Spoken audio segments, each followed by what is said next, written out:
Saludos, mi gente. Bienvenido a este tu podcast Lucha Legítimamente, donde expandimos el reino, un argumento y una reflexión teológica a la vez. Este que te hable Edward. Y hoy vamos a comenzar con el libro de Apocalipsis. Apocalipsis, estás bien loco. Sí, Apocalipsis.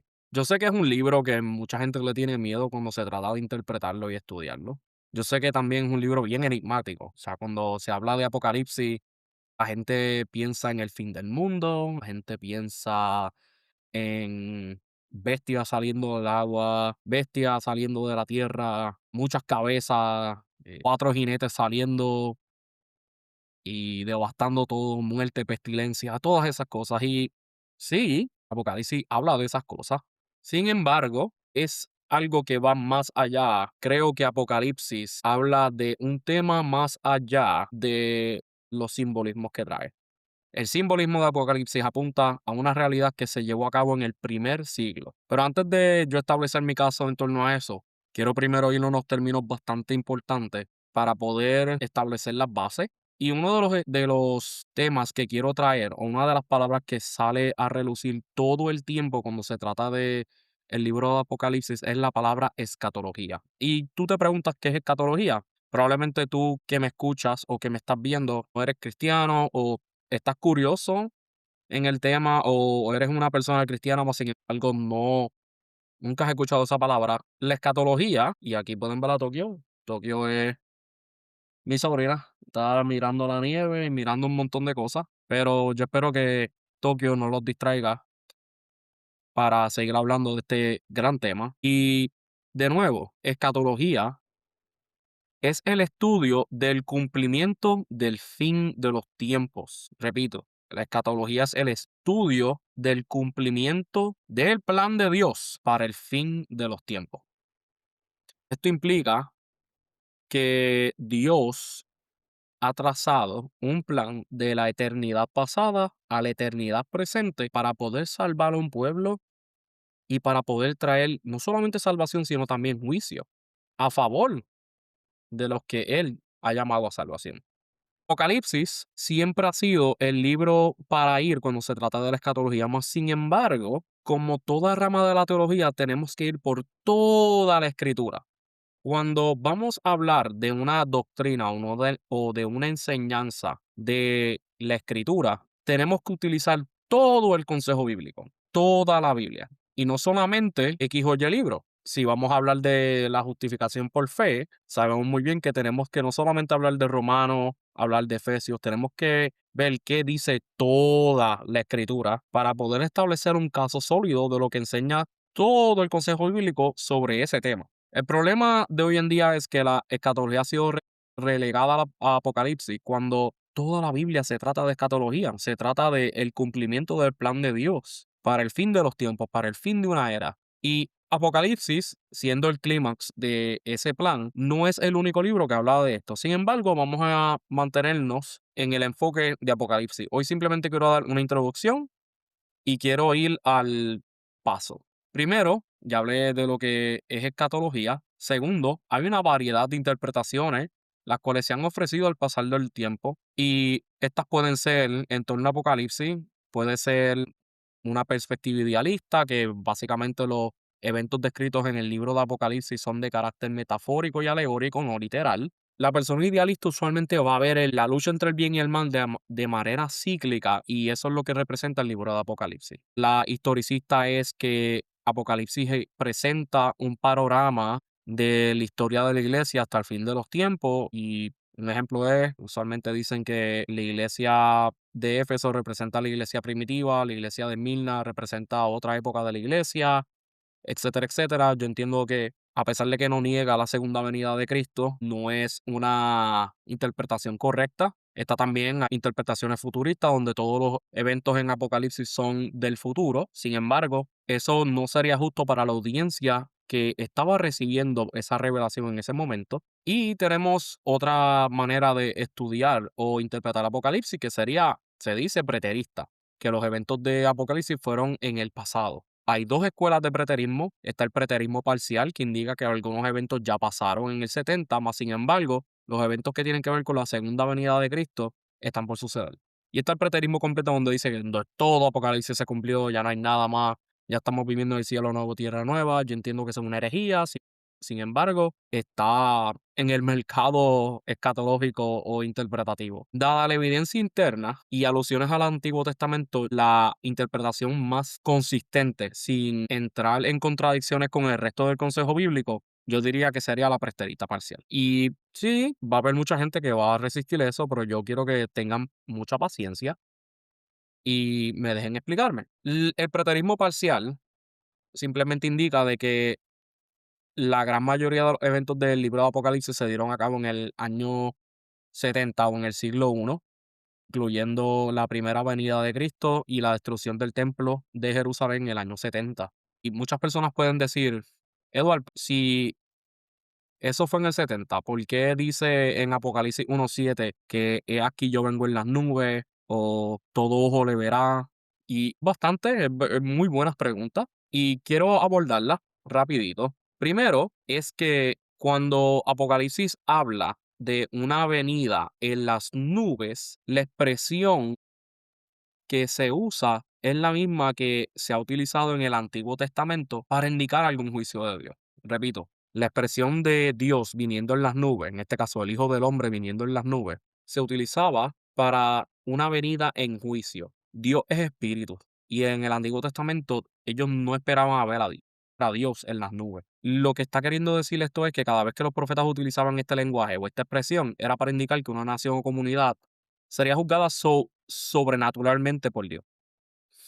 Ejemplos de eso es Egipto, Isaías 19:1, Nínive, en Nahum 1:3 y el Sanedrín judío en Mateo 26:64. Y en estas ocasiones el juicio no era visible. Otra objeción puede ser qué significa la expresión de todo ojo le verás. O sea, tú me estás queriendo decir a mí de que si ellos no van a ver a Jesucristo haciendo este juicio y que esto fue en el primer siglo, ¿qué significa eso de todo ojo le verá? Y también, muy buena pregunta. Y aunque la gente no veía físicamente a Dios para contestarla, ellos sabían cuándo los juicios iban a ocurrir. Reconocían la intervención de Dios en ese evento histórico en particular por la magnitud de los hechos. Así cuando Israel fue destruido por Babilonia, supieron que era juicio divino. En el caso del pasaje mencionado, los que le traspasaron, que también está en ese mismo versículo 7 de Apocalipsis 1, se refiere a los judíos que traspasaron a Jesús en la cruz con el apoyo romano y son los responsables de poner a Cristo en la cruz. A pesar de que los romanos hicieron el trabajo, Pilato se lavó las manos, indicando de que no cae sobre él, sino sobre los que lo están pidiendo, que eran los judíos. Y es por eso que podemos entender y podemos dar la ciencia cierta que Apocalipsis está tratando de un evento diferente al que nosotros siempre hemos pensado durante todo este tiempo. Y esto no es nuevo, vamos a ver que la evidencia patrística apunta a este juicio sobre Jerusalén como algo escatológico y cumplido por lo que Jesús estuvo diciendo en sus sermones, especialmente en el Sermón de los Olivos. Aquí les voy a presentar en pantalla cuándo es que Cristo viene por segunda vez según el preterismo parcial. En Apocalipsis, el juicio de Dios sobre Jerusalén en el 70 es de carácter tipológico y no físico. ¿Cuándo es que Cristo viene por segunda vez según esta interpretación del preterismo parcial? En Apocalipsis, el juicio de Dios sobre Jerusalén en el año 70 es de carácter tipológico y no físico. Y podemos verlo de Apocalipsis 6 al 19. Esos capítulos hablan y vamos a ver cómo el simbolismo indica que es Jerusalén. Mientras que la segunda venida de Cristo, los eventos que están en ese evento de manera física y visible, están en los capítulos 20 al 22. Y como pueden ver en el esquema que estoy presentando, este esquema está en el libro del doctor y pastor Gilberto Miguel Rufat, en su obra del Apocalipsis de Juan, la venida del Hijo del Hombre, un excelente recurso para poder estudiar Apocalipsis, un comentario verso a verso, creo que va a ser de gran edificación y todo eso. Pero, ¿y qué de las otras interpretaciones? Mira, a diferencia del preterismo completo, la interpretación parcial, la idealista, historicista y futurista no niegan la segunda venida visible de Cristo, independientemente de cómo esté interpretando este libro. De nuevo, voy a presentar, a medida que estemos estudiando el libro de Apocalipsis, yo entiendo de que el preterismo parcial es más consistente que las otras interpretaciones. Sin embargo, es un libro complicado y puedo entender cómo muchas personas pueden decir que no a lo que estoy diciendo, pueden negarlo, pero si vamos a la escritura y dejamos que la escritura se interpreta a sí misma, pueden entender el por qué se entiende que hay coherencia dentro de esta escuela. Sin embargo, no quiero debatirlo entre escuelas y entre autores, etcétera, etcétera, etcétera. Quiero utilizar la escritura para presentar mi caso. Y eso es lo que quiero hacer y mi mayor propósito con este estudio del libro de Apocalipsis. Pero hay que tener algo bien claro. ¿Cómo debemos trabajar con estas diferencias? Primero hay que tener humildad y mansedumbre. Hablar del tema reconociendo que nuestras limitaciones, inteligencia, son limitadas. Y también tenemos que tener la inteligencia emocional para poder trabajar y hablar con otros hermanos en la fe que difieren de nosotros en torno a este tema. Recordando lo fundamental, que Cristo viene por segunda vez a justificar a los vivos en Cristo y a juzgar a los muertos en Cristo, como también a juzgar a aquellos que no lo recibieron. En eso todos estamos de acuerdo, que Cristo viene por segunda vez y le damos gloria a Dios por eso y que va a restaurar la tierra, que va a todo lo que está en este mundo que no está transcurriendo de la mejor manera posible, Él lo va a hacer correr perfectamente. Y esa es nuestra esperanza. Si perdemos de perspectiva que esa es nuestra esperanza, vamos a estar peleándonos como gatos y vamos a ser como el resto del mundo. Eso es lo menos que debemos hacer. Y hay que hacerlo con amor. Bien importante entenderle que la segunda venida de Cristo nos inspira al amor, porque estamos todos juntos luchando contra el mundo para traer el reino de Dios, y eso requiere que vagamos en amor así como Cristo nos ama a nosotros. Como modo de introducción al libro de Apocalipsis, se dice que es el libro que trae una promesa al momento de traer la revelación. Dice, bienaventurados todos aquellos que guardan la profecía y que obedecen las palabras de este libro. Dios invita a ver la realidad como Él la ve y no como nosotros la vemos con temor y confusión. Estamos viendo que este mundo se cae en cantos por la política, por lo difícil o divisivo que está todo el mundo, especialmente en las redes sociales. Podemos ver cómo los ecos extremos están en las redes sociales y no hay ningún intento de resolver las cosas con conversaciones civiles y personales. Y eso es algo que debemos nosotros ver como la manera en que este mundo trabaja. Apocalipsis nos dice que esa no es la manera que nosotros trabajamos. ¿Por qué? Porque Dios es rey, Cristo es rey, pese a todo lo que esté pasando, y Él es soberano, y Él está íntimamente trabajando con nosotros. Anuncia también Apocalipsis el fin del antiguo pacto y el inicio sólido del nuevo pacto. Y como modo de ejemplo y spoiler, cuando uno lee Apocalipsis 17 al 19, podemos ver del 17 al 18 que una ramera cae y luego de que esa ramera cae, se levanta una esposa que se casa con el cordero. Cuando uno ve esos antítesis, puedes ver de que Dios está haciendo un cierto tipo de transición.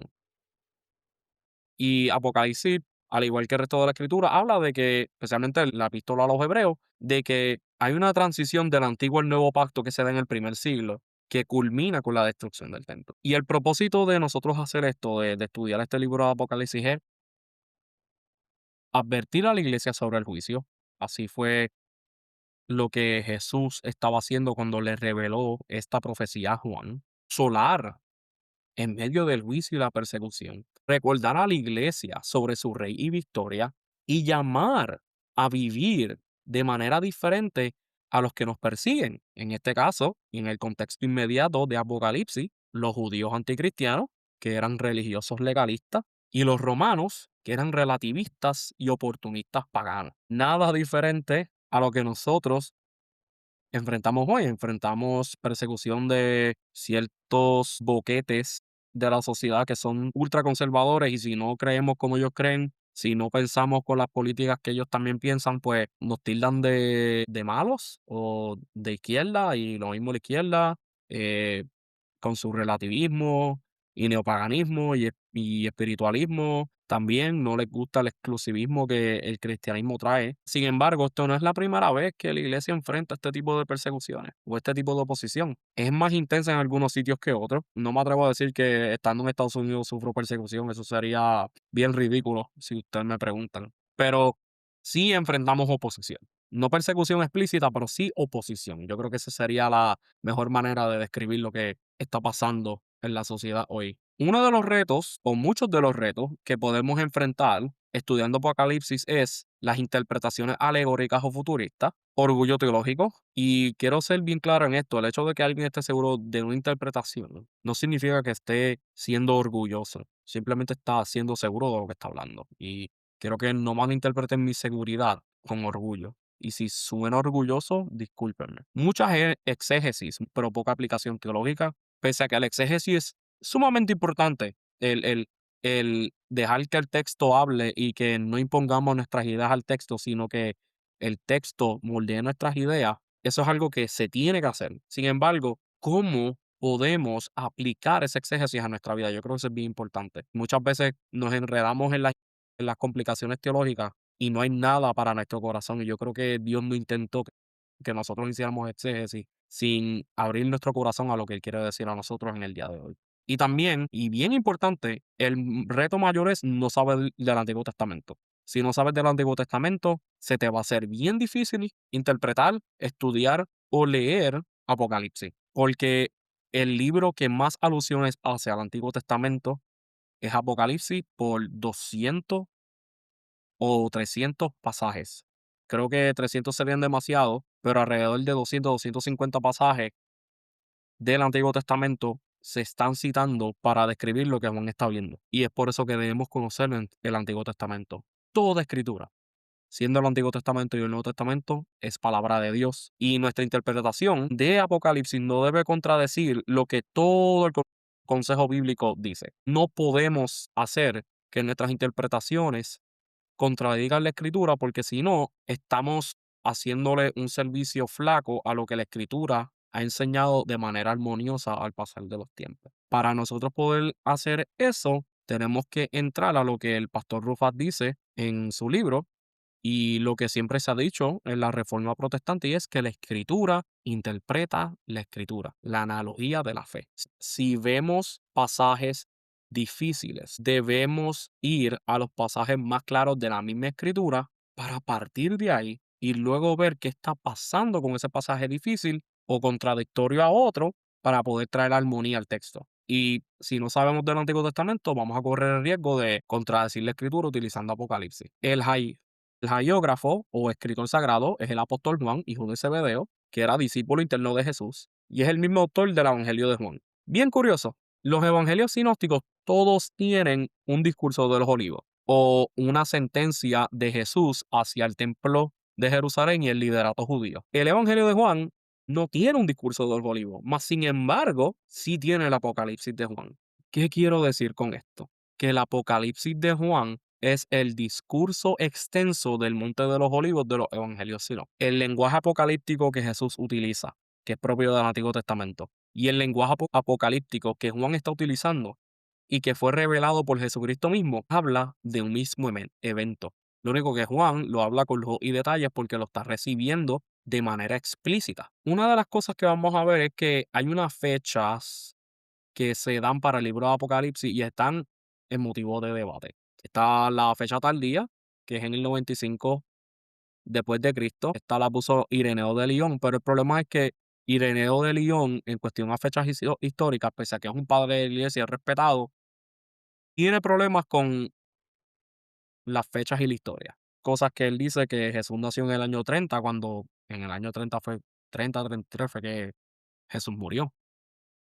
Y está la fecha temprana, que estaba desde el 64 al 69, 68 al 69, pero la evidencia interna apunta y sugiere que Juan escribió este libro apocalíptico antes de la caída de Jerusalén. Los destinatarios son las iglesias del Asia Menor, las vemos del capítulo 2 al 3 o 2 al 4, y el género literario es una epístola circular apocalíptica. Es una carta circular a estas 7 iglesias y estas 7 iglesias componen lo que es el cuerpo de Cristo en Asia Menor, que también van a divulgar los restos de las iglesias locales. Y volviendo al tema de la fecha, quiero presentar evidencia de por qué la evidencia interna indica una fecha temprana. ¿Por qué esto es importante? Porque si la fecha fue tardía, es decir, en el 90 al 95, pues eh, la manera en que interpretamos el libro se va a complicar y vamos a empezar a alegorizar. Pero si la fecha fue antes del 90, es decir, para los años 60 del primer siglo, podemos interpretar el libro de Apocalipsis en el evento que él quiere que nosotros, es decir, Juan, nosotros podamos ver. Es incorrecto afirmar que los eventos serían miles de años después, y porque el mensaje era relevante para los destinatarios del primer siglo. El mensaje era relevante para aquellos que estaban recibiendo la carta. Sería injusto el decirle a los creyentes que estaban recibiendo esta carta que los eventos no iban a ocurrir hasta 2000 años, cuando necesitaban recibir ese mensaje de esperanza en ese momento. O sea, si van a ocurrir miles de años después, ¿cómo ellos van a enfrentar la persecución? No, no hace sentido. Pero el libro de Apocalipsis, como mencioné anteriormente, hace referencia al discurso de Jesús en el Monte de los Olivos, que implica que los sucesos fueron en la vida de los discípulos. ¿Por qué? Porque durante el evento del Sermón de los Olivos, el discurso del Monte de los Olivos dice que esta generación no pasará hasta que vea la venida del Hijo del Hombre en las nubes.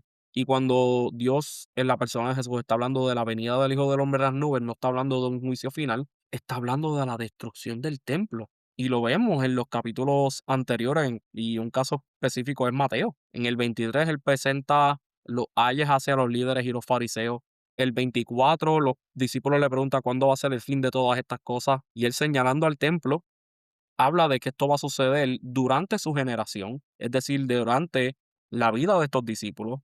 Vemos que el carácter inminente del asunto apunta que fue durante ese momento donde ellos podrían ver lo que iba a pasar. El carácter inminente de los eventos, he aquí yo vengo pronto, he aquí yo vengo en las nubes, no me demoro. Todos estos eventos implican de que hay un cumplimiento inmediato de esta profecía. Y la evidencia interna apunta de que el carácter era inminente. Otra evidencia sería la condición eclesial. ¿Qué significa eso? El estado de las iglesias, especialmente de los destinatarios de la carta. El juicio inminente sobre Jerusalén. Dice: "He aquí yo vengo en las nubes, todo ojo le verá". Ya había mencionado anteriormente qué significa ese pasaje. Y lo mirarán el que le traspasaron. ¿Quiénes fueron los que traspasaron a Jesús? Los judíos. Podemos ver la fuerte influencia judía en la iglesia. La mayoría de los creyentes eran judíos, lo que facilitaba explicar el mensaje a los gentiles que estaban dentro de la iglesia con ellos y podían entender lo que Juan les estaba escribiendo. Juan, inspirado por Jesucristo y por el Espíritu Santo, no iba a darles algo que ellos tenían que descifrar y nunca saber lo que iba a pasar y que iba a pasar 1000 años después. De nuevo, lo veo injusto para nuestros hermanos que recibieron esta carta, y lo veo anacrónico, o sea, no conforme a ese tiempo y al contexto de la carta. También estaban enfrentando falsas ideologías. Y en Apocalipsis se ve bien lo que están enfrentando. Falsos apóstoles judíos en el capítulo 2 verso 2. Los nicolaitas en el capítulo 2 verso 6 y verso 15. La doctrina de Balaam en el capítulo 2 verso 14. Y la doctrina o las acechanzas o los trucos de Jezabel en el capítulo 2:20. Quiere decir que estas falsas ideologías venían también de la sinagoga de Satanás, donde dicen ser judíos pero no lo son. Los enemigos del primer siglo del cristianismo eran los judíos no creyentes, y eso se ve a través de todo el libro de los Hechos. Es también los que se les acusan de haber crucificado al Mesías, de haber perseguido a la iglesia y de haber violado el pacto antiguo. Solamente un pueblo puede ser juzgado por violar el pacto. No es Roma, no es Estados Unidos, no es Irán, no es Rusia, es Israel, es Cuba. Otra evidencia es la fuerte influencia judía que había en la corte de Nerón. Se dice que habían calumniadores maliciosos que eran asesores judíos de Nerón. Ellos fueron persuadidos a perseguir la iglesia por estos calumniadores malintencionados. También dice, según el doctor Leon Hardy, que la esposa de Nerón, Pompea Sabina, era una proselita judía, que ella sabía muy bien lo que estaba pasando en el primer siglo con el cristianismo y el judaísmo. que nos da la evidencia de que Nerón pudo haber sido esta persona que estaba persiguiendo a los judíos, es decir, a los cristianos judíos y a los cristianos gentiles, porque estaba siendo influenciado por una corte donde habían asesores judíos o simpatizadores del movimiento judío y de su comunidad. Y otra evidencia que podemos ver, y esta es externa, pero que es bien relevante, es la misión evangélica de Juan después de su exilio en Patmos. En Apocalipsis 10:11 vemos que a Juan se le dice que luego de que todo eso pase, que vaya a las naciones y predique.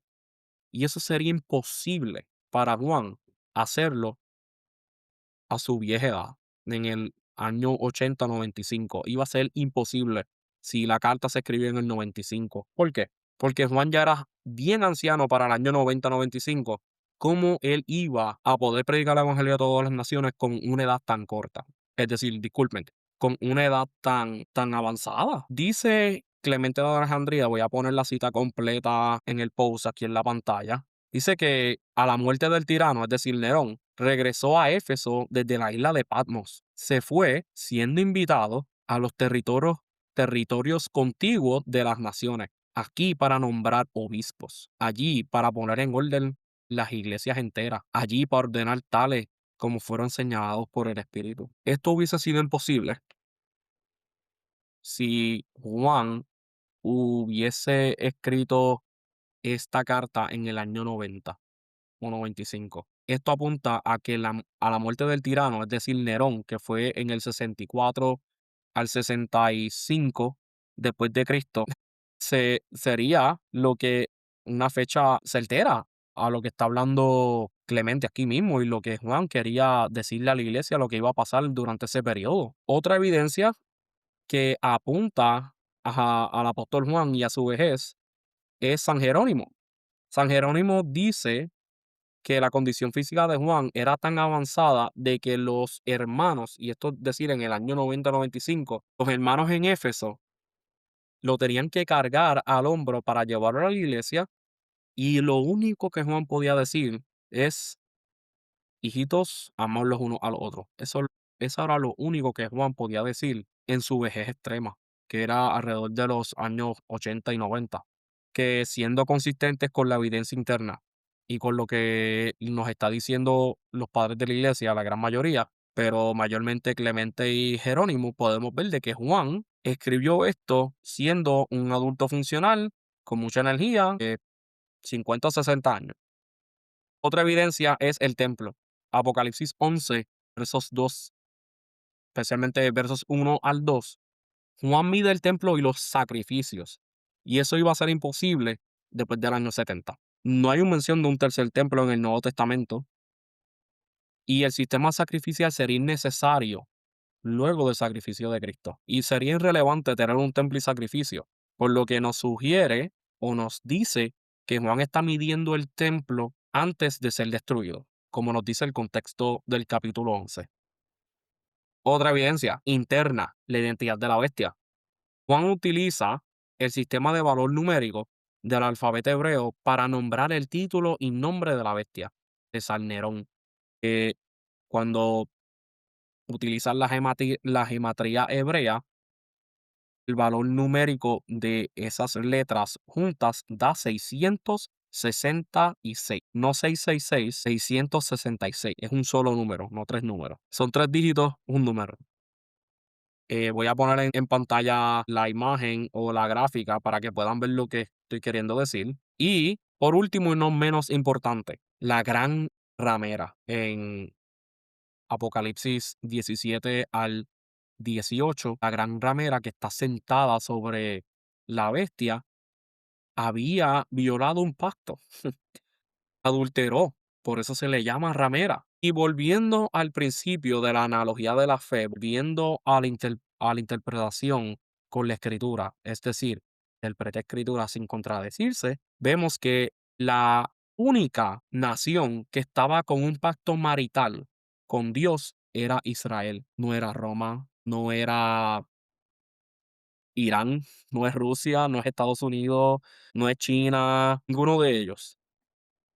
El antiguo Israel, quien se volvió una ramera. En el caso del Nuevo Testamento, adulteró con Roma para irse en contra de Dios. Los fariseos dicen ante Pilato: no tenemos rey que al César.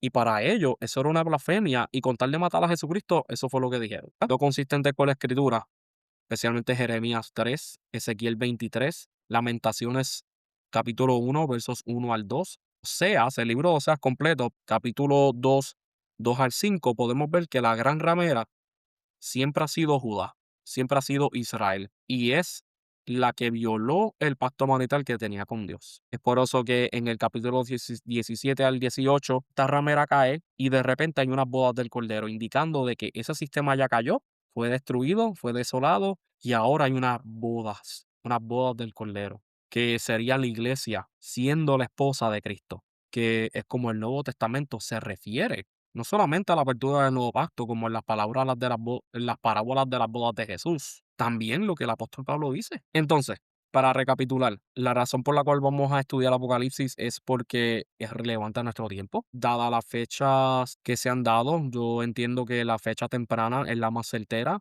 y he presentado la evidencia interna y externa para decir eso. Y el propósito es para nosotros cobrar ánimo en medio de este mundo que está siendo tan divisido por la sociedad, la política y las luchas internas que hay, porque Satanás se ha metido a las iglesias. O sea, el libro de Apocalipsis nos muestra que nosotros ya tenemos victoria, que debemos caminar en ella. Dicho eso, mi exhortación y mi oración es que podamos estudiar el libro de Apocalipsis y podamos salir edificados y preparados para llevar las buenas nuevas de salvación y decirle a la iglesia y decirle al mundo que Cristo es rey y que Él ya está reinando y que va a venir por segunda vez y que va a juzgar a los vivos y a los muertos, y va a traer un cielo nuevo y una tierra nueva, pero que también hay un juicio que debemos responder ante nuestro estado con Él. Si estamos en Cristo, hemos sido salvos, pero si estamos sin Cristo, como la mayoría de los de Judá en el